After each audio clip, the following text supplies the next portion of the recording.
पता है, इतिहास के कुछ सबसे बड़े, सबसे मजबूत गठबंधन किसी जंग के मैदान में नहीं, बल्कि सिर्फ एक जरूरी बातचीत से बने हैं। आज हम एक ऐसी ही कहानी को समझेंगे जहां शब्दों में इतनी ताकत थी कि उन्होंने एक पूरी सेना को दोस्त बना दिया। और यही सवाल आज की हमारी पूरी बातचीत का सेंटर पॉइंट है। ये सिर्फ एक कहानी नहीं है, बल्कि एक कम्युनिकेशन यानी संवाद की कला और पहली मुलाकात में पड़ने वाले असर की एक गहरी स्टडी है। तो चलिए देखते हैं कि कैसे एक भेष और कुछ सही शब्द इतिहास का रुख बदल सकते हैं। तो कहानी शुरू होती है ऋष्यमुख पर्वत पर। यहाँ देश निकाला झेल रहे वानर राजा सुग्रीव की नजर दो अजनबियों पर पड़ती है और उन्हें देखते ही वो घबरा जाते हैं। उन्हें लगा कहीं ये उनके भाई के भेजे हुए हथियारे तो नहीं। देखिए, सुग्रीव उस वक्त बहुत ज्यादा डर और शक में जी रहे थे, इसीलिए उन्होंने ये बेहद जरूरी काम अपने सबसे भरोसेमंद और समझदार मंत्री हनुमान को सौंपा। ये कोई मामूली मुलाकात नहीं थी, ये उनके जिंदा रहने या मरने का सवाल था। अब यहीं पर हनुमान की जो स्ट्रैटेजी है ना, वो कमाल की है। उन्होंने अपनी ताकत या पद का कोई दिखावा नहीं किया, बल्कि उन्होंने एक बहुत ही विनम्र, पढ़े लिखे ब्राह्मण छात्र का रूप लिया। ये सिर्फ एक भेष नहीं था, ये उनकी जबरदस्त बुद्धिमानी का सबूत था। उन्होंने ये दिखाया कि पहला हथियार हमेशा ताकत नहीं, बल्कि विनम्रता और ज्ञान भी हो सकता है। और अब आता है कहानी का वो हिस्सा जो सबसे ज्यादा जरूरी है, हनुमान का भाषण और उस पर श्री राम की प्रतिक्रिया। ये वो पल है जो दिखाता है कि कैसे शब्द तलवार से भी ज्यादा ताकतवर साबित हो सकते हैं। जरा सोचिए, हनुमान ने बोलना शुरू ही किया था और कुछ ही पलों में श्री राम ने ये नतीजा निकाल लिया।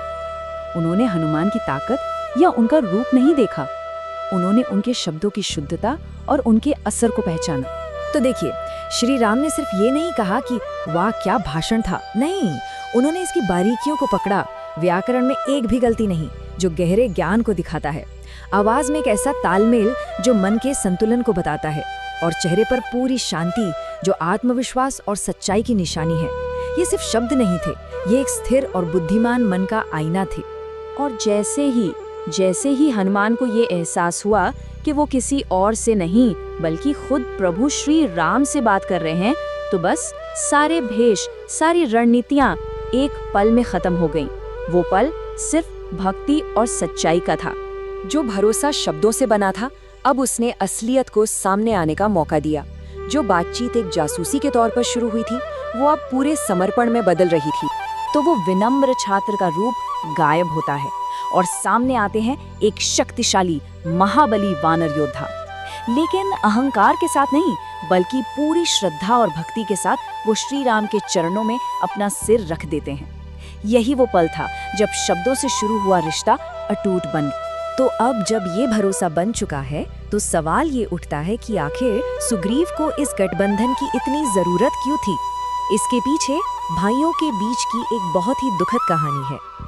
ये सिर्फ एक झगड़ा नहीं था, ये एक के बाद एक हुए अन्याय की कहानी थी। एक गलतफहमी हुई और सुग्रीव ने सिर्फ अपना राजपाट ही नहीं, बल्कि अपनी पत्नी और अपना सम्मान भी खो दिया।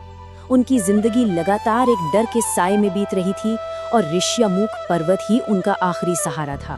तो जो विश्वास हनुमान के शब्दों से शुरू हुआ था, अब वो एक औपचारिक, एक पवित्र समझौते की शक्ल ले रहा था।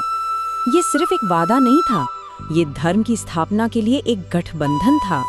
और फिर पवित्र अग्नि को साक्षी मानकर दोनों ने अपनी अपनी प्रतिज्ञाएं ली। श्री राम ने सुग्रीव को न्याय दिलाने का वचन दिया और बदले में सुग्रीव ने माता सीता को खोजने के लिए अपनी पूरी वानर सेना लगा देने का वादा किया। ये एक आदर्श गठबंधन था जो एक दूसरे के सम्मान और एक साझे लक्ष्य पर टिका। और यही तो इस पूरी कहानी का निचोड़ है। श्री राम ने एक भी तीर नहीं चलाया था, फिर भी उन्हें एक पूरी सेना का साथ मिल गया।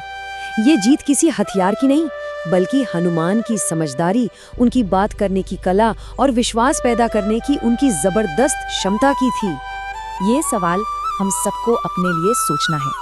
ये प्राचीन कहानी हमें आज भी याद दिलाती है कि अगर सही शब्द सही नियत से बोले जाएं, तो वो दुनिया बदल सकते हैं, वो रिश्ते बना सकते हैं, झगड़े सुलझा सकते हैं और बड़े से बड़े कामों की नींव रख सकते हैं।